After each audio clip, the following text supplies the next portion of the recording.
What's up, gang? Welcome to the Greatness Machine. I'm your host, Darius Mershazday. I'm so pumped to have you here with me. Now, listen, the Greatness Machine, we're about two things. Number one, people who are living their passions. And number two, those who are creating greatness in the world and doing both of these things despite the odds against them. Each episode, we're going to feature interviews with game changers, business leaders, telling us their origin stories, what made them tick, what got them to where they are now.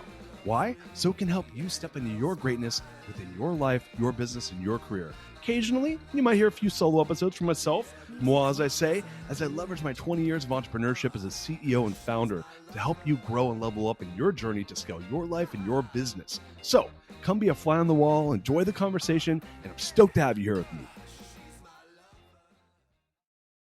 Guys, welcome to today's episode of The Greatness Machine. I'm your host, Darius Mershazday, and boy, do we have a special guest. My man, Robert Kerbeck is in the house. What's up, Robert? Woo! Glad to be here. Glad to have you here. So, Robert is new to the show, and for listeners who are new to the show, I want to say this: the Greatness Machine. We're about two things. We're about people who are living their passions, and those are creating greatness in the world. And my man Robert here is neither short of passion nor greatness. Man, I will tell you this. So, I was telling Robert before the show started. I said, first of all, his publicist at his at Penguin, his publisher for his book that we're going to be talking about, they reached out to us and sent us a really cool one pager on Robert, his book, his work. And I was telling him before the show, I'm like, look, I get 100 of these a week, and 99.99% of them barely make it into my I don't even open the emails. But his was just so compelling.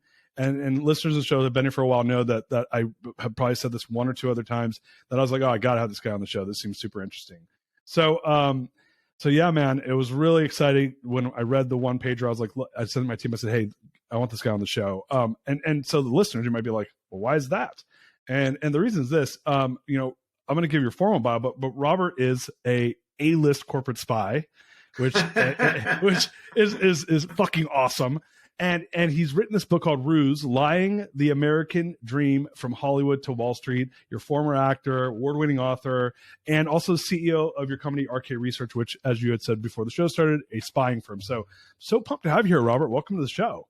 Oh, well, thanks for that great introduction. Yeah, I mean, corporate spy, everybody's like, well, what the heck is that? And people used to ask me that, say, at a dinner party or something. I say, well, if I told you, I'd have to take you out back and shoot you. Yeah. Now, fortunately, we're not going to be killing anybody today. Well, so you're the second spy we've had on the show. We actually had a CIA spy. So this is that's more on the governmental side. But Andrew Bustamante, actually, and anyone that's interested, listen to that episode. It's a super interesting episode. But I love the whole idea of spies and corporate espionage. And when I saw that, I'm like, I'm former CEO at a good sized company, about 1,000 employees. I'm like, did I have any spies in my company? Probably. But here at the Greatness Machine, as I said earlier, we're all about people living their passions to create greatness in the world and doing so despite the odds. And the reason for this is we're really interested in how do people get to where they get to? I mean, I doubt when you were 10 years old, you're like, man, I'm gonna be a corporate spy when I grow up. Even if you knew what it was, you maybe wouldn't have wanted to do it. But take us back. Tell us your origin story. Would love to hear where things started for you and how you ended up in this crazy world. Yeah, so, as I mentioned when we were chatting right before the show, I'm from Philadelphia, Fly Eagles Fly. And my family, the Kerbeck family, is really well known in the automobile business. If you're looking for a deal on a Maserati, tell them I sent you. My great-grandfather is Armenian, came over from Armenia and sold horse carriages before automobiles were invented. He became one of the first automobile dealers in Philadelphia. My grandfather took over that dealership. My father took over that dealership, and I was supposed to take over that dealership. But when I graduated from college, I'd kind of fallen in love with acting. I wanted to move to New York to be an actor, but I didn't know anybody that had done that. So when I graduated, I went to work for my father, and I just found that the trickery of car sales just didn't feel right to me. So finally, I got the courage to move to New York. I started acting, but of course, actors need a survival job. And who stumbles into a job as a corporate spy? But that's what happened. Wow. Okay. So where'd you go to college, by the way? University of Pennsylvania. That's right. I saw that. So you went Ivy League school, UPenn. You end up not wanting to do the family biz, and you stumble into acting, passion for acting. and sorry, passion for acting, stumble into the corporate spy gig. So what does that look like? First of all, how old are you? Like, were you like 22? Was this your side hustle essentially? Yeah. 22, 23. And so when you were in New York, what type of acting were you doing? Were you doing like all sorts of stuff? Yeah, so I did all of these great plays. New York is obviously known for the theater. I did plays starring opposite James Gandolfini. I did plays starring opposite Callista Flockhart, who many know is married to Harrison Ford. I got rave reviews in the New Yorker and the New York Times. I was a working actor. I'm a lifetime member of the Actors Studio. But of course, the theater doesn't pay a whole lot of money. And so I needed the side gig. And, I stumbled into this spying job. A buddy of mine had this job. He mentioned it briefly one day, and then he shut up right away because he realized he wasn't supposed to talk about it.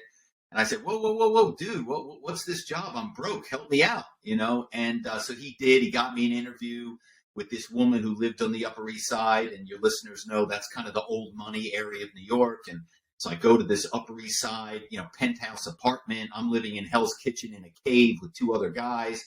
And this woman opens the door. She's got a martini and a cigarette. And she ushers me into the nicest apartment I've ever been in. Everything was white. Everything was pristine. So I knew whatever this woman was doing, it was lucrative. And we have this very strange job interview. She never asks me anything about my skills, doesn't ask to see a resume, sends me on my way. Pretty sure I blew the job. I didn't get it. And my buddy calls up and he says, you got the job, but don't get too excited because she hires everyone because no one has the skills to do this job. And that was when I started to go like, well, wait a second, what the heck is this thing? And then the next day I went out to Brooklyn and I began training. I show up at this woman's place. She opens the door. She's an attractive woman with an Irish accent. She says, come on in, you'll work in my bedroom. And up until that moment, I still had no idea what I was in for. But I was single, so I was cool. So I go in it. She's got a futon on the floor and a desk. And I was like 50-50. But she has me sit down at the desk and she begins to explain that we use our acting skills, our acting training, our ability to do accents, voices, create characters to call major corporations and get people to tell us secrets and private information that they should never in a million years tell us. So what was her deal? I mean, was she had clients essentially that hired her to go do this? And she was basically training these corporate spies to do the work? I mean, who were her clients? And you don't have to name names. I don't know if you do in your book or not, but who are her clients? The clients are the largest corporations, not even in America, in the world. I mean, you name the company and they are hiring spies. Now, of course, these are major companies. Many of them are publicly traded companies, though I'm here to tell you that small and medium-sized businesses hire spies all the time too. But most times these corporations, for obvious reasons, are hiring the spies through intermediaries because they want to have some plausible deniability that if they get busted, they can go, oh, well, we had no idea that Robert was doing this. We had no idea that this company was doing this unethical, potentially illegal, information stealing.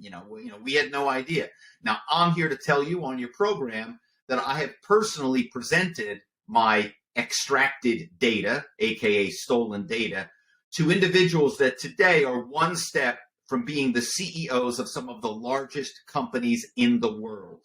These are people that are on CNBC talking about ethics and corporate culture, and yet they are more than happy to take my stolen information because that's how they maintain their position in the rankings, in the revenue, in the stock price. So how old are you? Again, you were like 22 years old when you're doing this, starting this job? Mm-hmm. Okay, so you're 22 years old. How many spies were there? It was you, your friend. Was it a bunch of people, or was it just a couple of you guys? She had 4 people at that time. There were 4 spies.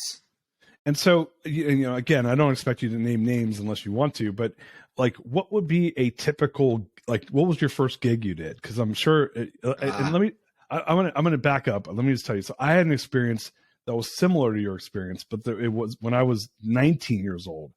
And I went to a condo in Southern California for a job interview, which I thought was weird because I roll up in a residential neighborhood, right?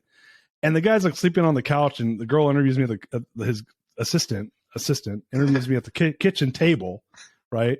And she said, "Well, come back tomorrow if you want to know more about the job." I thought it was like a delivery job. And I show up the next day, and there's like 5 guys sitting on the couch, and it turns out like they were selling speakers out of the side of a van off the freeway. So I showed up the first day, and their expectation was that I was going to quit, but I actually didn't. I did it for about 2 months. I made some money, but for you, you're like, see this crazy job, like you're 22 years old. Obviously, you got to make some dough. But were you like, all right, I'll give it a shot? Like, what were you thinking about then? Yeah, I mean, look, I was broke and I needed money. And, a lot of the information we were getting, remember, this is the era before LinkedIn, right? So there was no way for companies to know who was at a firm and, more importantly, who the rock stars were at a firm, right? And by the way, that's true today, too. Even today with LinkedIn, and by the way, LinkedIn only has maybe 60-70% of the executives listed on there, because if you're killing it at a firm, you don't care about being on LinkedIn, So most, still a good third of executives aren't on LinkedIn, and usually those are the rock stars. Those are the top people, and that's who people want to poach. They want to get those people and the secrets that those people hold to come over to their firm. And I'm here to tell you that stealing 2 or 3 top people from a firm can take your firm from number 7 in the rankings to number 2 in the rankings, because that's how valuable talent is. But the first assignment that I did was, believe it or not, we were researching the defense industry. This is kind of the tail end of the Reagan boom years, where Ronald Reagan put all this money into weapons and Star Wars and all of that stuff. And so we were literally calling major defense companies, finding out who the designers were for the AWACS program and the Star Wars program, and top secret information. And it's crazy that we were doing this for $8 an hour, because if we had been doing that on behalf of the Chinese or Russian government, we could have gone to jail for the rest of our lives. But instead, we were doing it for the rivals of the companies we were calling, because that's how competitive corporations are, whether it's the defense industry, whether it's Wall Street, whether it's technology, whether it's pharmaceuticals. CEOs and COOs of these companies want to know what their competitors are up to. They want the playbook on their rivals. So when you call, you're working with the defense energy or the defense industry, and you're trying to find out who the designers of these programs are, essentially, so that, and I'll make up names, McDowell Douglas can go and recruit away from Boeing. I know those are probably the wrong companies, but they want to recruit the head of design away from their biggest competitor. And your job is to go find out who the who is, I guess. Am I thinking of that properly? Correct. Yeah, I mean, you think about like the legendary CEO of Apple, Steve Jobs. I mean, he was notorious for privacy and adamant about privacy. So imagine, he wouldn't even list the Apple designers in the directory. So imagine if we were able to find out, for example, the name of the designer of the iPad in the early days of the iPad, and XYZ company was able to poach that individual. How much money would that have been worth? Obviously billions of dollars, right? And so that's the kind of information many times these corporations were looking for. They wanted to steal the top people and get them to come over and bring their secrets about what they were working on at the other firm to the new firm. So, and I get that. So it's funny. I didn't realize that was considered, I guess, elements of it are corporate espionage, like people disclosing confidential information. I mentioned earlier that I was CEO. I exited my company. I was the CEO of a company of about 1,000 employees, and I had a business development team who was our recruiting team.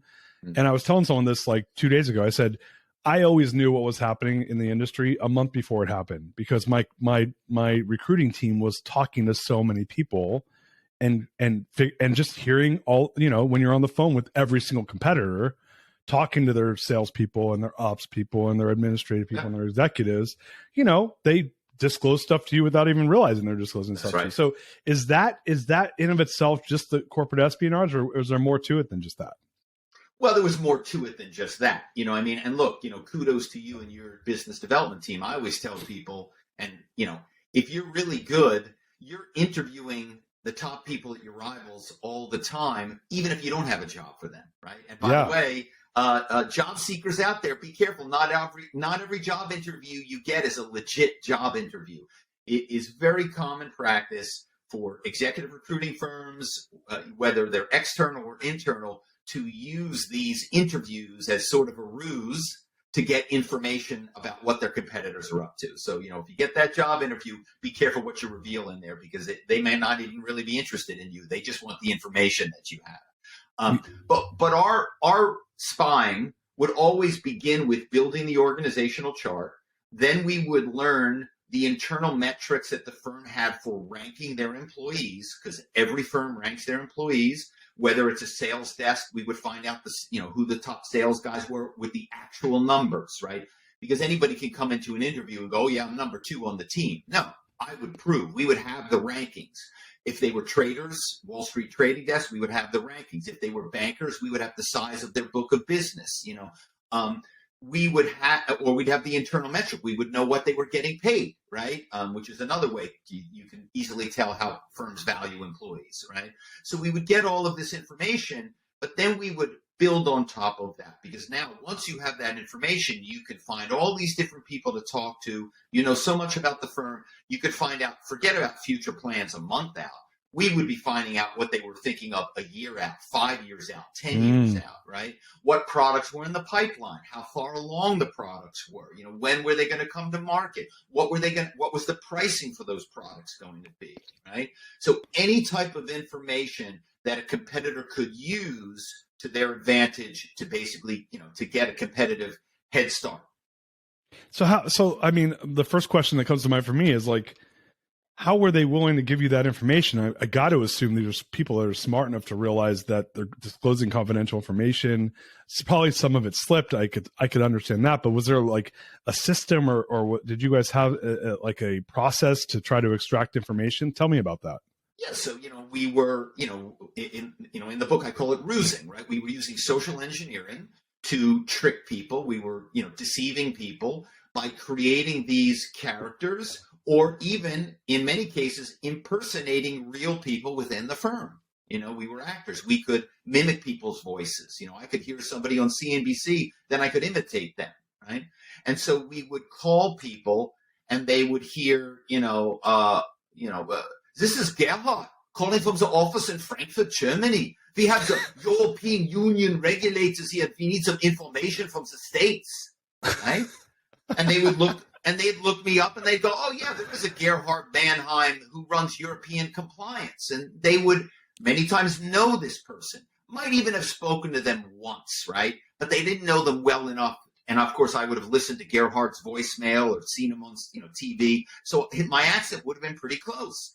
And so they would go, oh, hey, Gerhard, buddy, well, this is a strange call. What's going on? What do you need? And I would tell them what I would need. And they might even go, what do you need this information from the States? So it doesn't really make sense. But they would still give it to me. Why? Because they wanted to be a good corporate teammate. They had Gerhard, the head of European compliance, on the phone. What were the odds that somebody was calling them with a made-up German accent, right? People wouldn't even think of that. It's ludicrous. And that was one of the things about these ruses that we did. The more outlandish the ruse was, in a strange way, the more believable it became.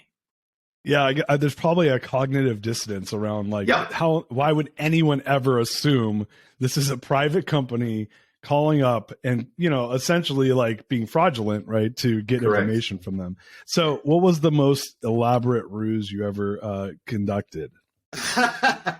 Oh my gosh. I mean, there were so many of them. I mean, look, back in the day, we used to do this when it's so complicated. So I'll see if I can remember it. But, back in the day, there was the fax machine. And right. So many times we would call up and we would always try to get people to read us the information over the phone, because we knew that a lot of times people say, well, let me fax it to you. But once we got off the phone, they would kind of get wise, or they'd talk to somebody else and they go, wait a second, I'm not sending this fax to this strange number. But we learned that we could get people, we would basically say, hey, I'm some executive in the, these firms have offices all over the world. I'm some executive. I'm in town. I was supposed to be staying at this hotel, but now I'm at a different hotel. They were supposed to send the fax to this. Can you fax it over to this hotel? And it would make sense that you're an executive staying in a hotel. So they were comfortable faxing it to the Ritz-Carlton in New York or the Four Seasons in New York. Well, of course, we're not staying at the Four Seasons Hotel in New York. So then I would have to call up the hotel, and I'd get the front desk manager, and I'd say, oh my gosh, we got a big screw up. Somebody thought we were going to be at your hotel this week. We're coming in next week. They sent this 12-page document over that details this entire product and everything about this product. Can you fax it to me at this different number now? And oh my gosh. Exactly. So now we've got the internal document has been faxed to us, but not directly in a way that's traceable. Oh my gosh, that's amazing.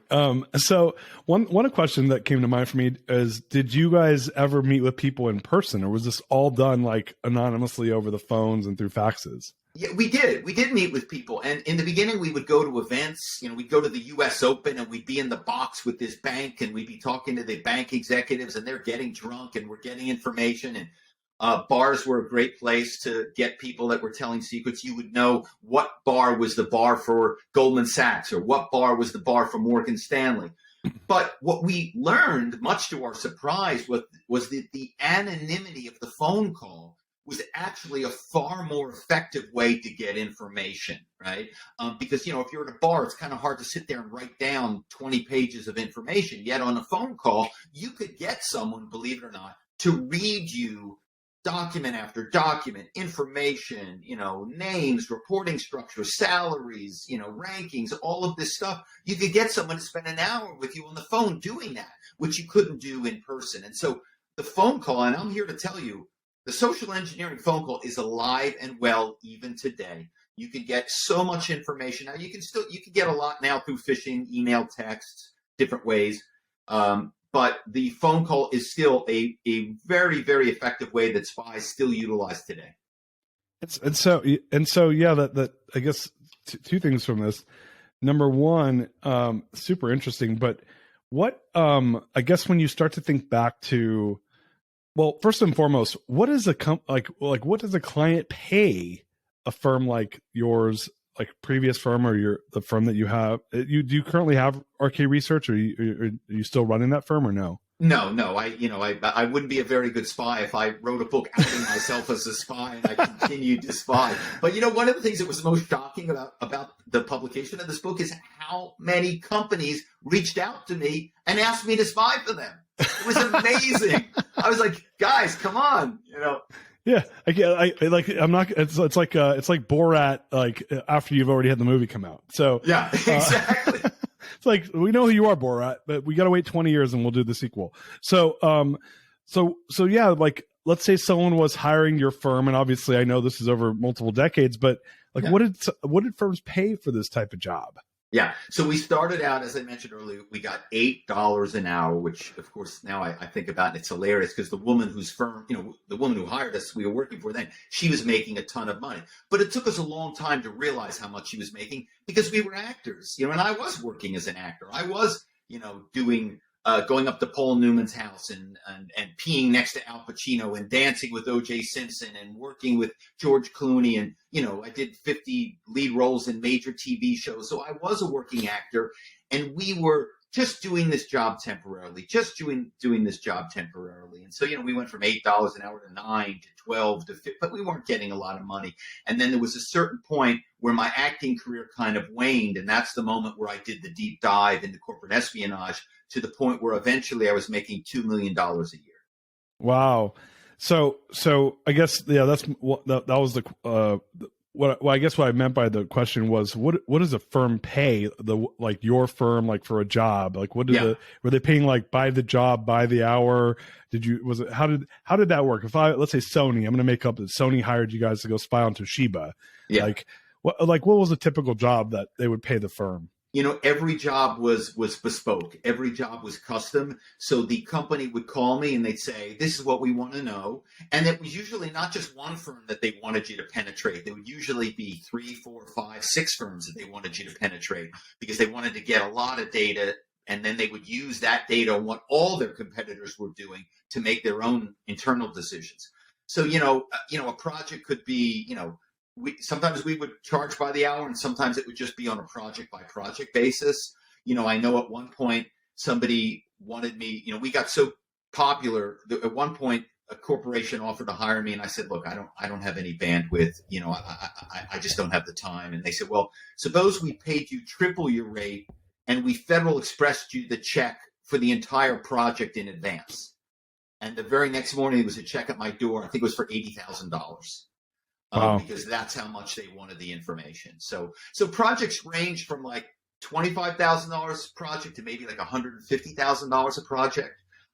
So yeah, there was a lot of money. And for your listeners out there that are looking to pivot to a new career, I'm here to tell you there is a huge demand for corporate spies.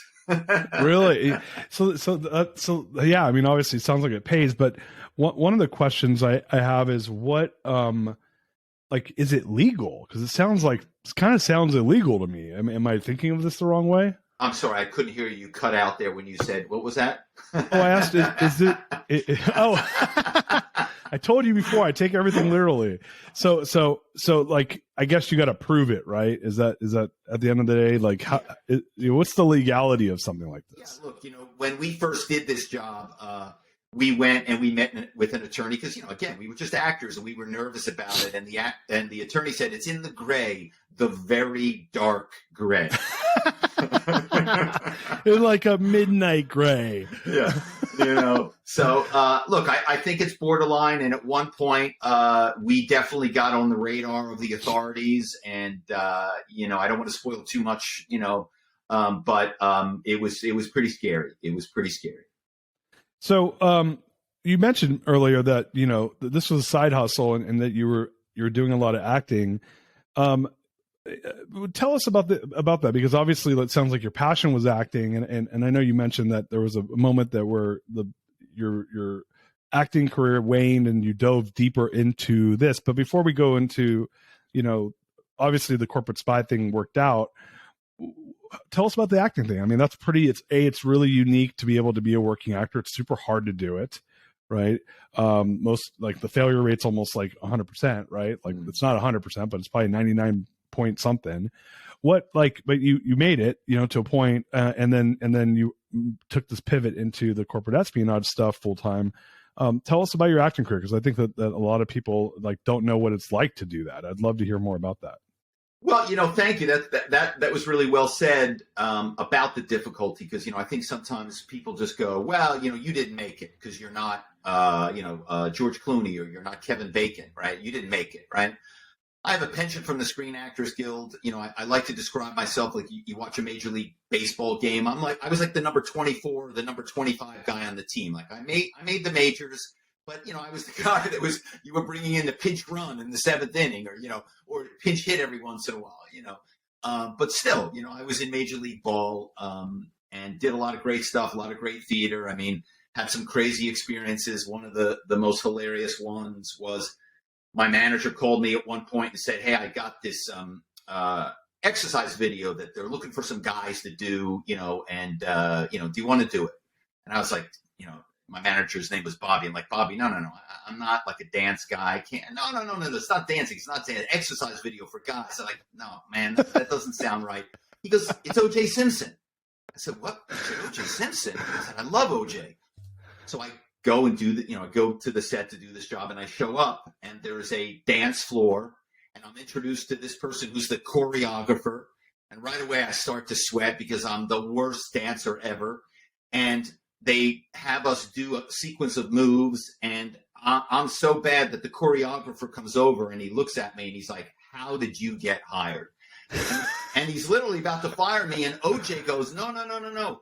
Rob's dancing is so bad it's making me look good. Rob's got to stay. Because OJ wasn't much better. And so because I was making OJ look good, which, in Hollywood is rule number one, make the star look good. They kept me around, and OJ and I had this incredible bonding out of this funny thing, and he really took a shine to me. Of course, I had no idea that a week later he was going to be driving down the 405 freeway in the Bronco on the run from the authorities, and that this exercise video was going to be introduced into evidence in his trial. Wow. And then 20-some years later, when FX did a series, they were going to recreate the exercise video for the series, which means some actor got paid to play me in the exercise. So this is like what, the 1994 then, right? Yeah, exactly. 1994. Oh my god. Yeah. I was gonna ask. I'm like, man, like I grew up born in '78, so I grew up like where O.J. Simpson was a badass, and then he was notorious, right? Like this is I was in high school when that happened. So and I lived in Southern California, so it happened not too far from where I lived. So that's crazy. Yeah, that's crazy, man.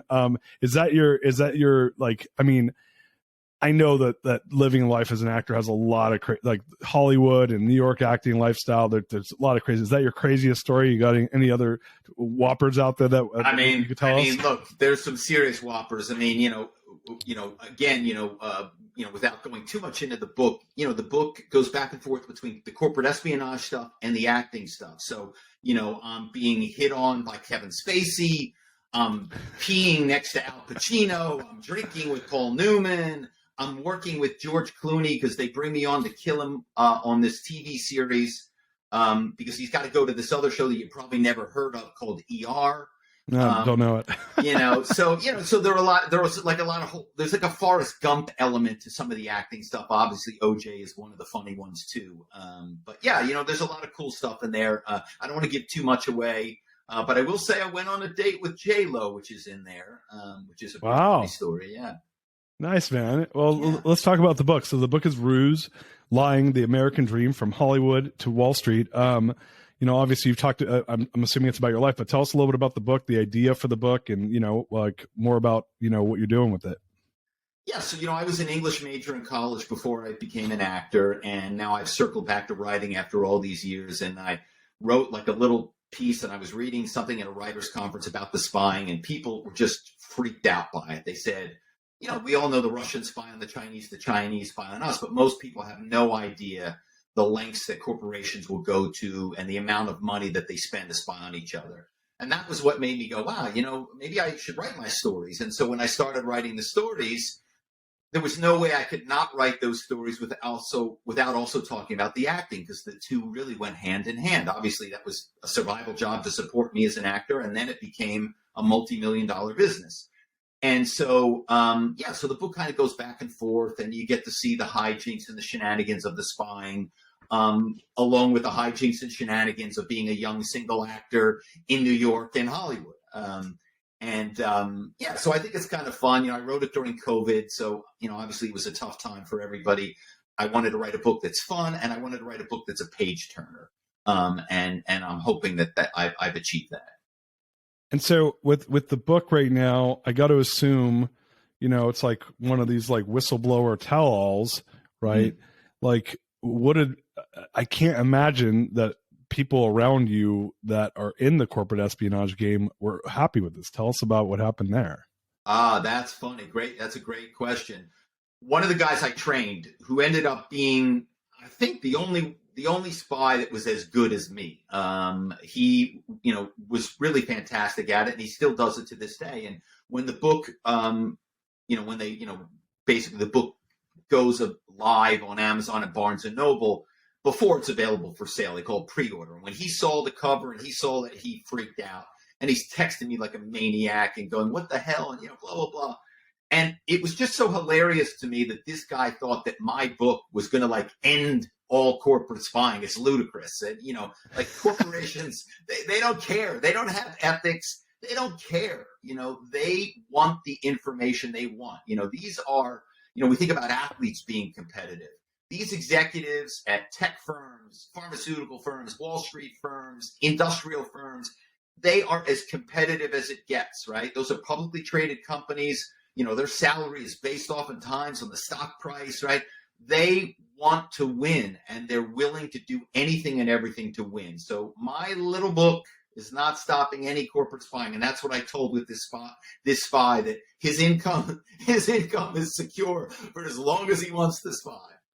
That's so funny. And so, was that the only person? When did the book come out? Because as I'm looking here, it looks like it's out already. Yeah, it came out in March.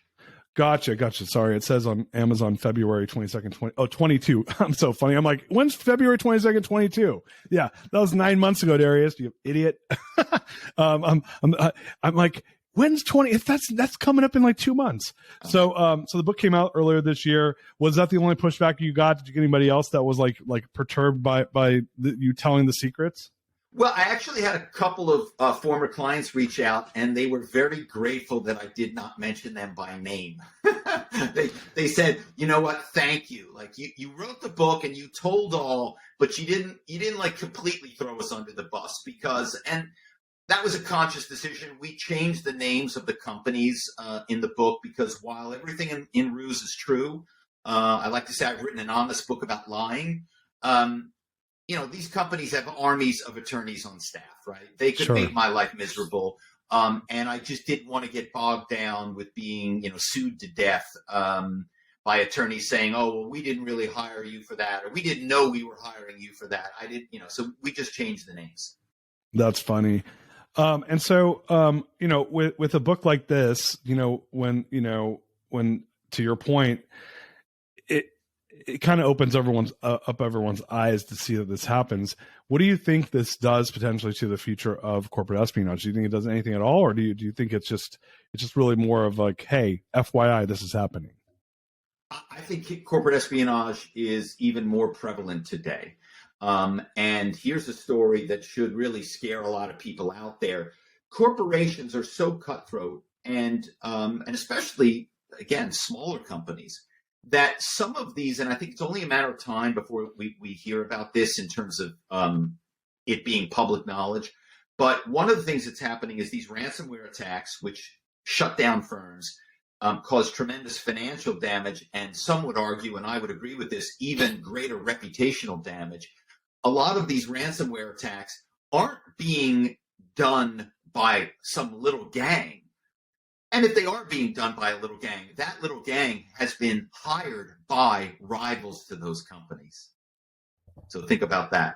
So corporations are actually now, to gain a competitive advantage, rather than just stealing employees or stealing information using spies, they're actually now using ransomware to put these companies into a terrible position and then benefit from that.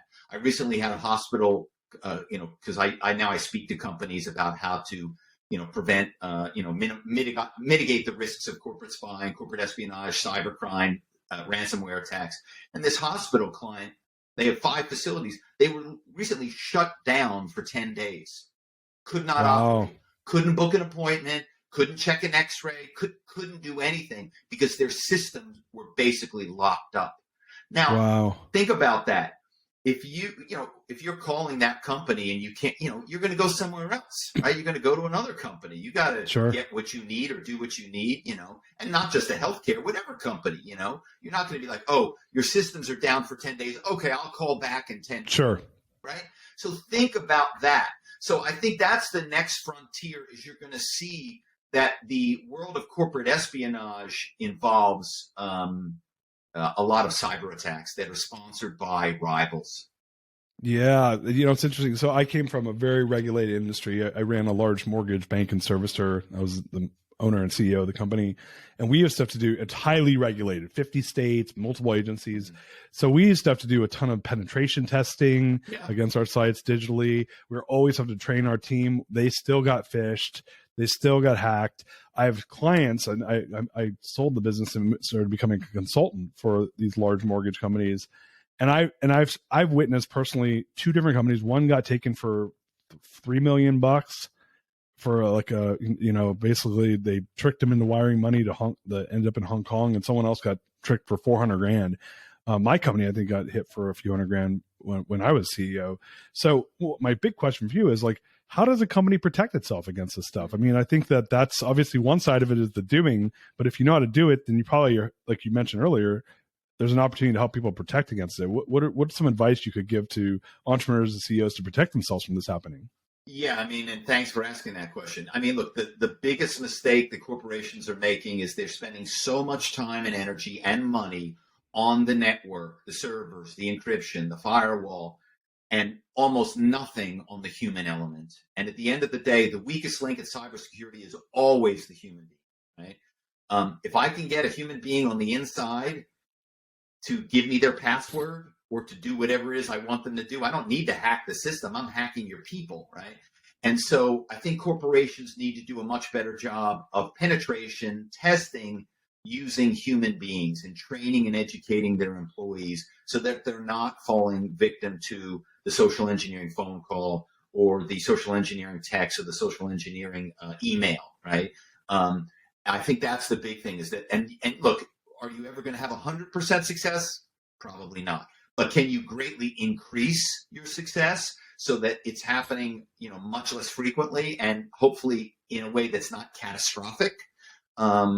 I think that that's achievable. But that requires corporations recognizing that they have to do a better job because, look, these corporations are so big, many of them, they have offices all over the place. It just takes one person, one junior analyst in a small office in Charlotte that I can get to that can give me all the information on the Hong Kong team and the London, and all of a sudden now I know about how the system's set up and how the server, and so now I can share that information with my hacking partner because most of these cyber criminals are small gangs of individuals that everybody's got their own expertise. There's a social engineer, there's a hacker, there's somebody who understands financial components, and they're working together to get information and oftentimes ransom from corporations. That's so helpful. I'd love to get your take on this. So I had heard that one of the things that, they're getting really sophisticated, right, with the social engineering where they can actually, this is kind of like, what's the name, like Snapchat and these different filters that can actually recreate people's faces, I heard. And they can do FaceTime where they'll pretend like they're the CEO of the company. And these apps can it can make me look like you or you look like me, right, and sound like each other. And they're calling employees on FaceTime, pretending like it's the CEO of the company, just using technology. So is it sounds to me like this is only going to get more and more harder to fight because technology is going to get stronger and better. AI is only getting stronger. We're just seeing the tip of the iceberg on this, is my guess. That's exactly correct. You couldn't have said it better. This is just the beginning, and that's what I'm saying. Corporate spying is alive and well. It's a booming industry, and unless corporations really, really take it seriously, especially with their people, there are going to be some big problems. Yeah, that's crazy. So, it sounds like you've kind of segued the career away from the corporate spying into writing now. Is that your full-time gig, speaking, consulting, all the above? What are you doing these days besides the speaking and the writing on the corporate espionage? Yeah, obviously the writing and now the promoting of Ruse has been taking up a lot of my time. And I just was up a couple of weeks ago in San Francisco speaking to RSA, which is a big, tech conference, speaking on social engineering and cybersecurity and all of that. And now I do consulting, penetration testing, as you talked about. I'm also very involved. Ruse is being developed into a television show, which is really exciting. Oh, cool. And I've been really pleased. Normally the book writer, they kind of hand you the check and push you out the door. You're lucky if they don't trip you as they're pushing you. But they really are excited to have me involved because they know while I've written this book, they know there's a lot more that's not in the book and a lot of stories. And, if you are fortunate to get a show on air and it runs, they're going to need content. So they really, I'm very involved with that and doing a lot of the writing for that. So it's pretty cool. That's super cool. Yeah, no, the reason I asked is a lot of our listeners are CEOs and entrepreneurs. So I didn't know if there was an opportunity for them to either work with you or work with people to help protect for some of this stuff because it really is a real big problem. And when you get hit, like I've seen it right now happen 3 times, and companies of way different shapes and sizes. And the minimum hit I saw was $200,000. When someone wires out $400,000 from your account, I don't care how big you are, that still sucks.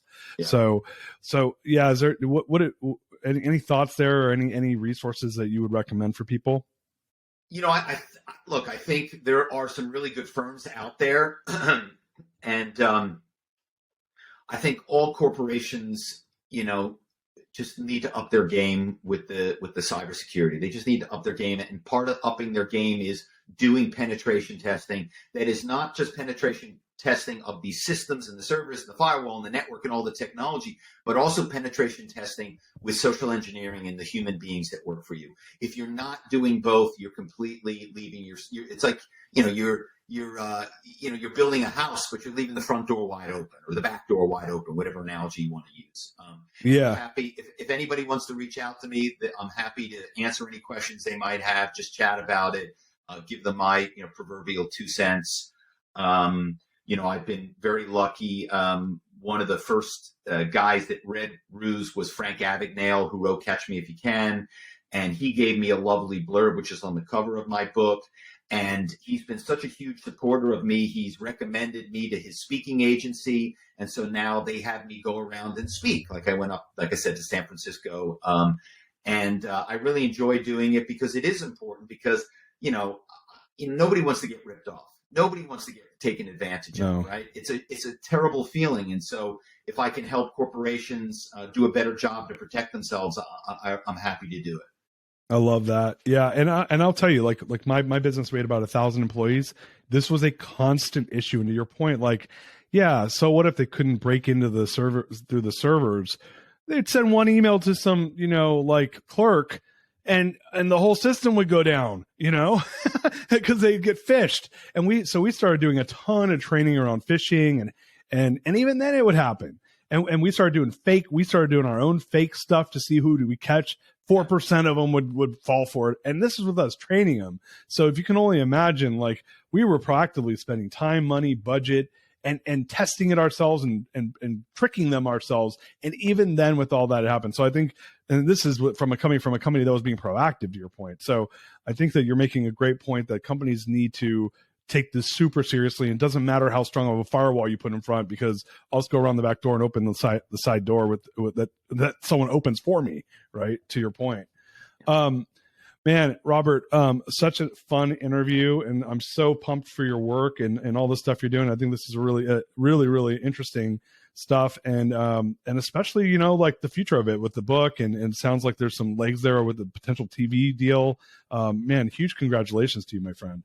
Oh, I appreciate it. It's really been, like I said, when somebody like Frank Abagnale gives you the stamp of approval, that was the first moment I went, wow, he really liked my book. Because, you write this stuff and, it's a tell-all and you don't know how people are going to respond to it. I didn't know what people were going to think, but I'm just really grateful. And thanks so much for having me on. And, I really enjoyed it. Yeah. So before we go, 2 things. We always end the show with the same question for all of our guests. So I want to ask you our barrier to greatness question.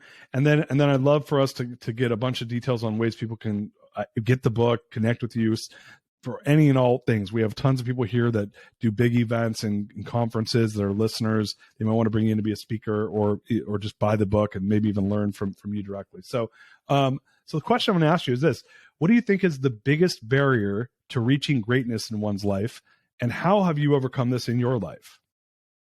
I think the biggest barrier is not taking the journey that you want to take, right? We have pressures. In my case, I love my father, but, my father wanted me to follow in his footsteps. And, I felt a lot of pressure about that. And, we have pressure from our spouse. We have pressure from our children. We have pressure from our boss, to do this or to do that. Right. And, especially coming out of COVID, we saw how precious life is and how short life can be. Take the journey you want to take.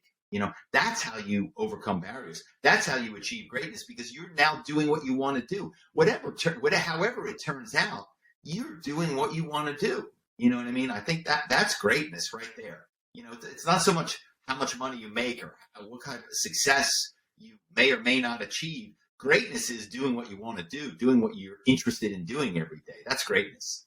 I love it, man. So, so how can people connect? How can they buy the book? How can they learn more about you and the work that you're doing? Oh, I appreciate it. Yeah, no, I just tell people go to my website. It's just my name, robertkerbeck.com, Kerbeck. You can buy the book there from wherever you like to buy books. And you can also see the trailer for Ruse, which is really cool, which gives a sense of the series. And you can also read my essay on O.J. Simpson, and there's a lot of other funny stuff on there. You can see pictures of me when I was a Cardassian on Star Trek. So yeah, there's all kinds of crazy stuff. Super cool. Robert, man, so pumped to have you on the show. Everyone go out there, buy the book, Ruse. Go to his website, robertkerbeck.com. We're going to put this all in the show notes. So if you're driving and listening, don't worry. You can go back and rewind and get it later, or get it from our show notes. And what a pleasure having you on here. So entertaining, so interesting. And excited for you and all of your future success. Thank you so much, Robert. Okay. Well, thanks for the support. You're very welcome. And listeners, listen, if you love the show, be a leader, share it with friends, give us a review, rate us, all the above. And with that said, till next time, peace out. We love you.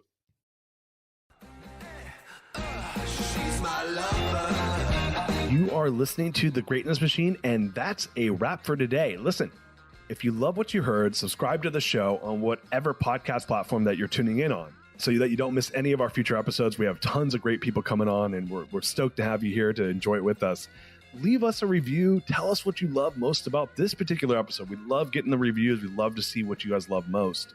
And if this particular episode, made you think of someone who's leveling up in their business and in their life, print screen, share it with them. Leaders are the best givers. And after all, we're all here to support and grow with each other.